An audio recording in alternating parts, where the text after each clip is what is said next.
இந்த பாட்டி இங்கே இருக்குது. PATTI பாட்டி. பாட்டிக்கு பாட்டிக்கு ஒரு பேத்தி இருக்குது. இங்கே பேத்தி வந்து 2 பேத்தி 2 நடுவால சர்வேஸ் இருக்கிறார். நடுவால சர்வேஸ், அதாவது பாட்டி ஒரு தலைமுறை, சர்வேஸ் ஒரு தலைமுறை, பேத்தி ஒரு தலைமுறை. பாட்டி 2 ஜெனரேஷன் முன்னாடி இருக்காங்க. என்ன சொல்கிறாங்க, அந்த பேத்தி சர்வேஷன் படிச்சுக்கலாம் மறுபடி. சர்வேஸ் பேத்தி என்னுடைய சகோதரன் ஒரே மகள் ஆவார். என்னுடைய சகோதரன் ஒரே மகள் ஆவார். அதாவது சர்வேஸு சர்வேஸோட பிரதர், சர்வேஸோட ப்ரோவோட மகள். இப்போ என்ன கேட்குறாங்கன்னா அப்பெண் சர்வேஸுக்கு எவ்வகையில் உறவு? அப்பெண் யாரு? மகள் உறவு சார். தாய். அந்த பெண் சர்வேஸ்க்கு என்ன உறவுன்னு கேட்குறேன். அந்த பெண் அந்த பாட்டி, அந்த பாட்டி சர்வேஸ்க்கு அம்மா. ஏன்னா ஒரு ஜெனரேஷன் முன்னாடி, அப்போ அம்மா தான். ஏன்னா சர்வேஸோட பிரதரும் சர்வேஸும் இந்த அம்மாவுக்கு பிறந்தவங்க. அதனால் இங்கே நான் பாட்டின்னு போட்டாலும் இந்த பேத்திக்கு தான் பாட்டி, ஆனால் சர்வேஸுக்கு அம்மா. அதுதான் கேட்கணும். புரியுதா? இப்படி கரெக்டாக போட்டிங்கன்னா அவங்க தப்பே ஆகாது. இப்போ இப்படி கரெக்டாக போட்டிங்கன்னா தப்பே ஆகாது. அதனால இந்த மாதிரி போட்டுக்கான்னு சொல்கிறது. ஓகே, அடுத்த கேள்வி பாருங்கள். இந்த கேள்வி பார்க்கலாம்.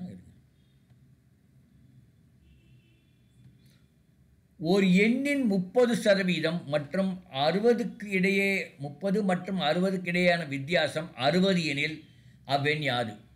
இப்படி நான் தப்பாக படித்தேன். ஒரு எண்ணின் 30% மற்றும் 60% இடையேயான வித்தியாசம் 60 எனில் அவ்வெண் யாது? நீங்கள் போடுங்க பார்க்கலாம். உங்களுக்கு எப்படி தெரியுமா அப்படி போடுங்க சார். 100 160 சார். நல்லா பாருங்க, அவசரப்படாம போடுங்க.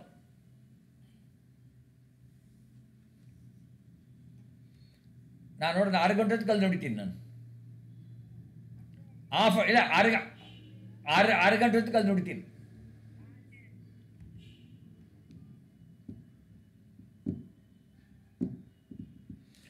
ஒரு பெண்ணின் 30 ஒரு எண்ணின் 30% மற்றும் 60%க்கு இடையேயான 30%க்கு 60% நடுவால் எவ்வளவு வித்தியாசம்?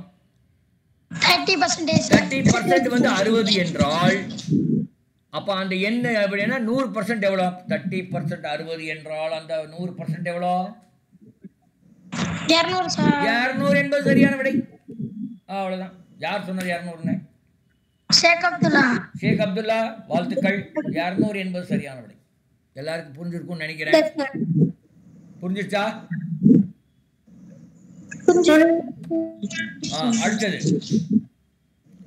படிங்க. ஷேக் அப்துல்லா படிங்க பார்க்கலாம். 56வது கேள்வி.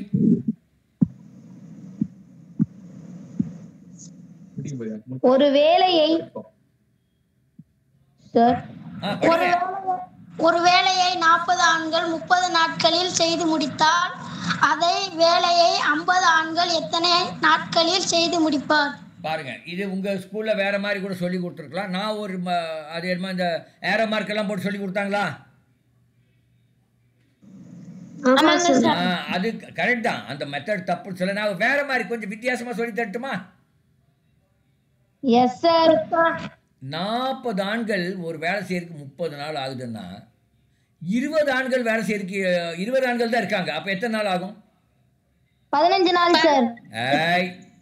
20 நாள் கம்மியான ஆண்கள்னா எத்தனை நாள் அதிகமாகுமா கம்மியாகுமா? எவ்வளவு நாள் ஆகும்? 45 நாள் சார்.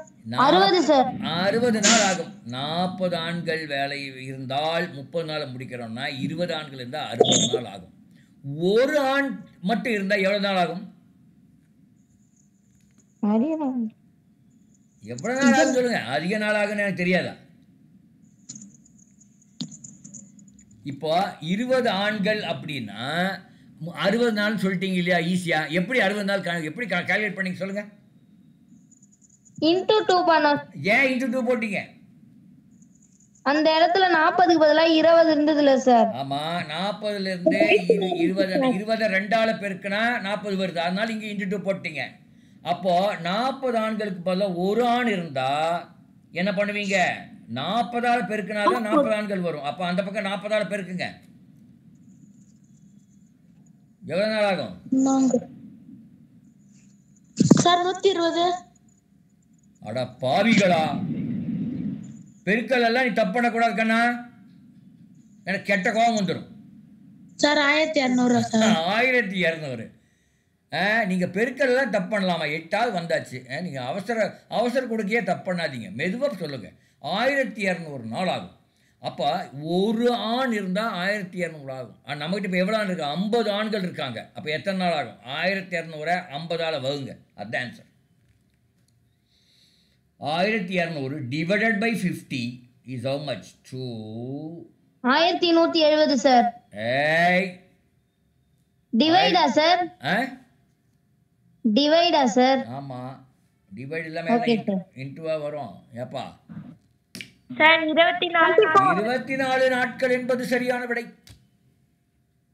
எப்படி நீங்கள் அந்த இதில் யாரமாக இருக்கலாம், அது கரெக்ட் தான், அந்த மெத்தடெல்லாம் தப்பு இல்லை. நான் கொஞ்சம் வித்தியாசமாக சொல்லித்தரேன். நீங்கள் என்ன பண்ண, 40 ஆண்கள் இந்த மாதிரி கேள்வி எப்போ வந்தாலும் ஒரு ஆண் எவ்வளோ நாள் ஆகும் கண்டுபிடிக்கணும். 40 ஆண்கள் 30 நாள் செய்கிறாங்கன்னா ஒரு ஆண் செய்வதற்கு 40 × 30 1200. அதை அப்படியே வச்சுங்க. அப்போ நம்மகிட்ட இப்போ 50 ஆள் இருக்காங்க. அப்போ அதை 50ஆல் டிவைட் பண்ணணும். எவ்வளோ வருது அதுதான். நீங்கள் உங்கள் ஸ்கூல் மெத்தடும் போடலாம், தப்பு கிடையாது. நான் இன்னொரு மெத்தடும் தெரிஞ்சுக்குங்கன்னு சொல்ல வரேன். இது ரைட்டாக, அது தப்பெல்லாம் இல்லை. இன்னொரு மெத்தடும் தெரிஞ்சுக்கிறது நல்லது இல்லையா?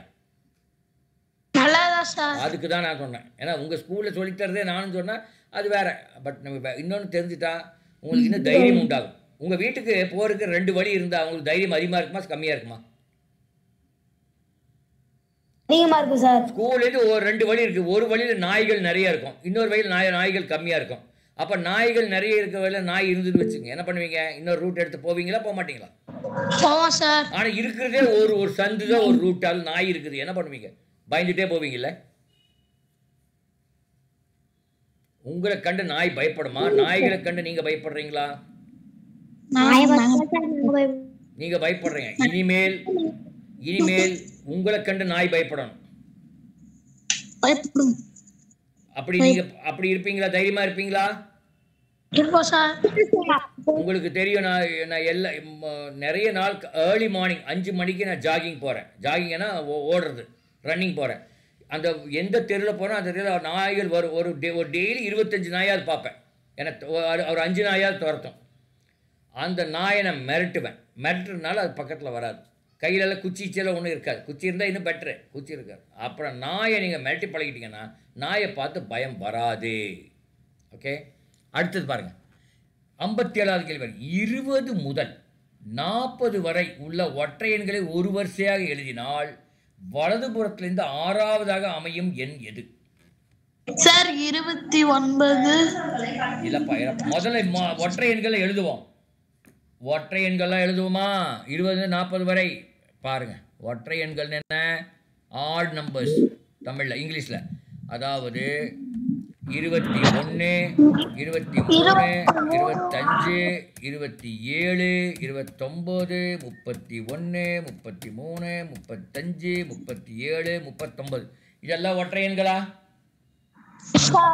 இப்ப என்ன கேள்வி? இதெல்லாம் எழுதியாச்சு. என்ன கேள்வி பாரு. கேள்வி வந்து 27 வலதுபுறத்திலிருந்து 6ஆவதாக அமையும் என்னது? வலதுபுறத்தில் என்ன? இந்த பக்கம் 6ஆவது. இது 1 2 3 4 5 6ஆவது எண் வந்து 29. 29 சார். 6ஆவது எண் பாருங்க.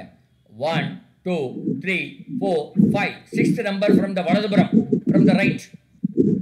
29 என்பது சரியான விடை. இப்போ அவசர கொடுக்கையா 2 பேர், ஒருத்தர் 27ன்னு சொன்னாங்க 2 பேர். அப்போ இப்படி தான் தப்பு பண்ணிட்டு வருவீங்க. நீங்கள் அமைதியாக நிதானமாக முதல்ல எழுதணும். அப்புறம் வலதுபுறம்னு சொல்லிட்டாங்க, வலதுபுறத்துலேருந்து 1 2 3 அப்படியே கவுண்ட் பண்ணிட்டு வரணும். 6ஆவது என்ன இருக்குன்னு பார்க்கணும். இது நீங்கள் அவசரப்பட்டு மனசில் போட்டிங்கன்னா கண்டிப்பாக தப்பு பண்ணுவீங்க. எழுதி வச்சுக்கோங்க உங்கள் நோட்புக்கில். சார் சொன்னார் தப்பு பண்ணுவான், கண்டிப்பாக தப்பு பண்ணுவீங்க. அதனால் நீங்கள் இதெல்லாமே ஒரு அந்த எக்ஸாமில் ஒரு இடத்துல எழுதி தான் இது நீங்கள் பண்ணணும். ஓகே, அடுத்த கேள்வி பாருங்க. 62வது கேள்வி. 30 + 22 வந்து 600. 25 ப்ளஸ் 12 250. 15 ப்ளஸ் 32 550. எனில் 28 ப்ளஸ் 42 எவ்வளோன்னு கேட்குறேன்.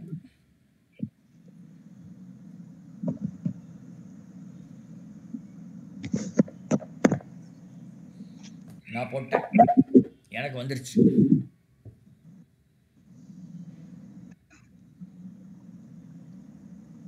நீங்களே போடுங்க, யோசனை பண்ணி போடுங்க, அவசரப்படாதீங்க.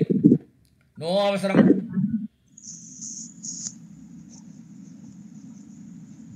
அவசரமே படக்கூடாது இந்த எக்ஸாம்ல, சரியா? எல்லாரும் சொல்லுவாங்க டைம் பத்தாது, அது பத்தாது, யாரோ சொல்லிட்டு போறாங்க. நம்ம அவசரப்படாம போட வேண்டும். என்ன ஆன்சர் வருது?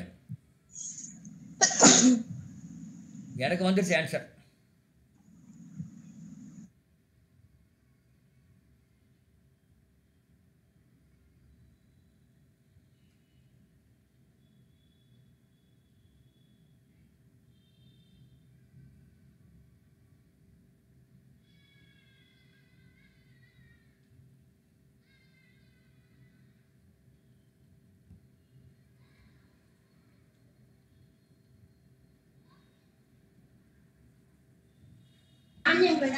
நானூத்தி 420 சார்.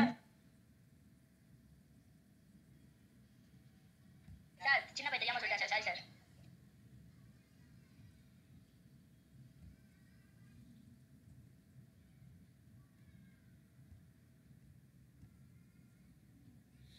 என்னமா? 4200 சார். இல்லை, இப்போ 30 + 22 600ன்னா எப்படி வரும்? அந்த 22லேருந்து 2 கழிச்சுக்குங்க, அப்போ 20. 30 × 20 600ஆ? 30 × 20 600ஆன்னு கேட்குறேன். ஆமாங்க சார்.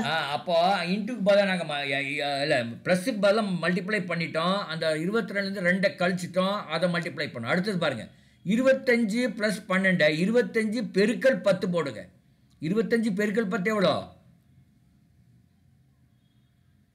250 சார். அது வந்துச்சு. அப்புறம் 15 × 30 போடுங்க.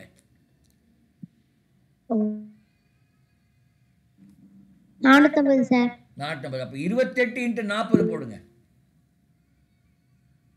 1120 சார். 1120 என்பது சரியான விடை.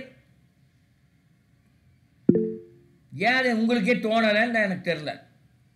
நீங்கள் யோசனை பண்ண மாட்டேங்கிறீங்க. நீங்கள் யோசனையே பண்ணாமல் அப்படியே ஜாலியாக உட்காந்துட்டு இருக்கிறீங்க.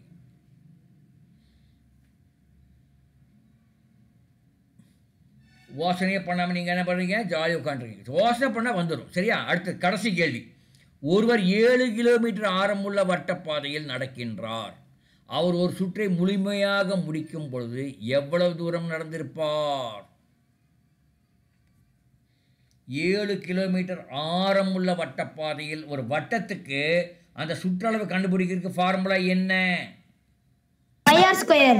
ஏய் பாருங்க, தப்பா சொல்லாதீங்க. ஏப்பா யார் இந்த பையன்? இவ்வளோ அவசர குறுக்கியா இருக்கிறது யாரு? 2πr sir. ஏன் அப்புறம் பையன் 2πr போல πr² சொன்ன நீ? சார் ஏரியா நினைச்சிட்டேன் சார். அதனால இப்படி எல்லாம் நினைக்க கூடாது. எக்ஸாமில் போய் இப்படி நினைச்சீங்கன்னா அப்புறம் முட்டை தான் வாங்கிட்டு வருவேன். தம்பிகளா தங்கச்சிகளா, நான் சொல்றது கேளுங்க. நீங்க அவசரமே படக்கூடாது. எருமை மாதிரி படிக்கணும். எதை மாதிரி படிக்கணும்? எருமை மாதிரி படிக்கணும். மெதுவாக படித்து மெதுவாக எழுதி ஆன்சர் எழுதிட்டு அப்புறம் வரணும். அதுக்கெல்லாம் டைம் இருக்கும். டைம் இல்லைன்னு சொல்லி அவசரமாக படிக்கக்கூடாது. மிஸ்டர் இப்போ சொன்ன பையன் யாருன்னு தெரில, அப்படியெல்லாம் பண்ணக்கூடாது கண்ணா. அப்போது 2πr போட்டால் எவ்வளோ ஆன்சர் வருது சொல்லுங்க பார்க்கலாம்.